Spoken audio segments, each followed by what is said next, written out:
than 12 years old. Usually about 20 years old and up, they dead. All of them. It's not like some and some were left. Every single one of them.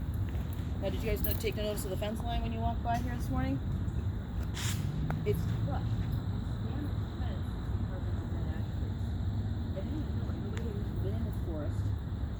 For a while, and all of a sudden, a tree fell on the fence, and then they realized it was a danger to students or cars driving by. So they came in here and they cut all the trees that were near the fence line.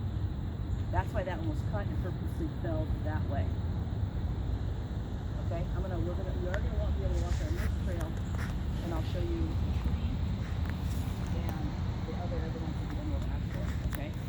So is everybody comfortable standing here for a second? I want to tell you the story of this forest. When I first started working here, I was like, what's the deal with that forest over there? Because I saw it was gated. Now, how many of you ever been over to Center Campus? Center Campus has a forest too. It's like right next to the University Center. There's no fence around it. So when I first started working, I'm like, what is that? And then the old white-haired teacher here, Professor Baginski, she's kind of, she loaned me the key. And I came in here and I was like, oh, kind of cool. And I started looking closer because I was a forest expert. And I said, oh my God, because you're going to see stuff in here you don't see in the park or in your yard, okay? And then I saw there's a tree down this way, and I said, what the fuck? This forest has been accidentally left alone for, I guess, 200 years, since the beginning of the United States. At least 150. Now, everywhere, I don't know if you know, but everywhere in Michigan was forested. If it's not forested, it was walked on by humans. Now, obviously, humans have been in here, but nobody cut anything down. Now, if you let a forest go for 1,000 years, you get a hypothesis forest called a climate forest. Remember we were talking about that? Succession happens. This is that hypothesis forest, okay? It's called a beech hickory forest. You'll notice there's not many maple trees, okay? There are, but they'll be kind of on the edge.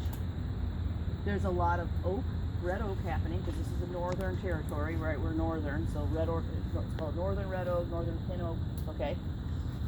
And trees you may have never seen before, okay? You're going to see a tree called a shag bark hickory. I always feel like you got to say that with a southern accent, right? Shag bark hickory, right? Mm-hmm. And you'll know it because it's got shaggy bark. It's a dead giveaway. If you notice, this used to be maintained. If you go this way, there are beech trees, and I guarantee you, a lot of you have never seen a beech tree. And honestly, I can't even show you one today. But if you leave the campus today, if you have time, take this road, just as a pleasant drive. And if you go slow and you peek in the forest, you'll be able to see beech trees, okay? Beech trees have bark that's very smooth. They're described sometimes as huggable, okay? Tree huggers, right? Huggable tree. Because very smooth, it's the one that people would put their initials in. There's a huge beech tree down this trail, and somebody put their initials in it, I guess, from like the 40s. Okay, 1940s. Before this was even a campus. Okay, I think there was a couple of school buildings, but in the 60s is when it really became a Macomb County Community College. They threw C's in there, right?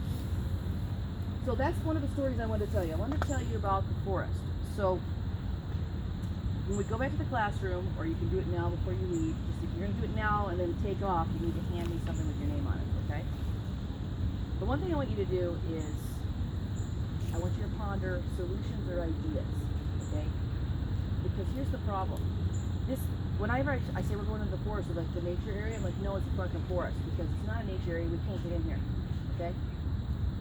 So what I want you to do is ponder solutions to the maintenance of this. The school is going to tell me that they can't afford to maintain it, because I worked as a park ranger, right? It's expensive to maintain a trail. Somebody has to get a permit to weed with this. There's a box right there. Yeah, I saw it. See him? Yep. Oh yeah. I saw it. I'll put that still on. The cop, the cop said he suspects she had 9 pups. So she had 9 babies. Right? I did a pretty good, so don't worry. But so if you have any solutions, people just say you need to get a group of people to pay for it, get the government. If you can think of any solutions to me, because we need somebody to maintain wood chips, even like they weed whip trails. You can't be in nature unless you can kind of get to it. That's the point of the nature area, okay? A permit to round up, right? Just, like sticks. Nobody's in here removing these sticks, right? don't remove them, you just put them off to the side. Because a lot of students in my last class were like, "Is somebody in here to remove the tree?" Because if you go up this trail, you notice there's a tree right across the trail. Okay? Like, you never remove anything from the forest, you just put them off to the side. Remember biomass? You got to keep all the biomass here in the forest. Okay? So I want you to think about solutions for that, just to exercise your mind. Okay? Because a lot of problems are going to be solved by your generation, not mine. Okay, we've already talked it up. And then I wanted to tell you the story about how I discovered this. I'm like, and I've had teachers say, no, it can't be. It's not.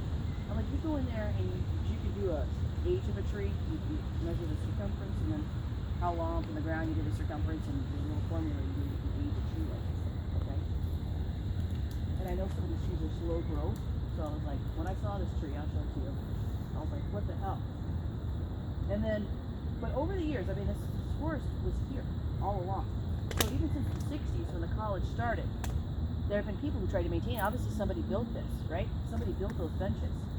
I can't even find out who. It was so long ago.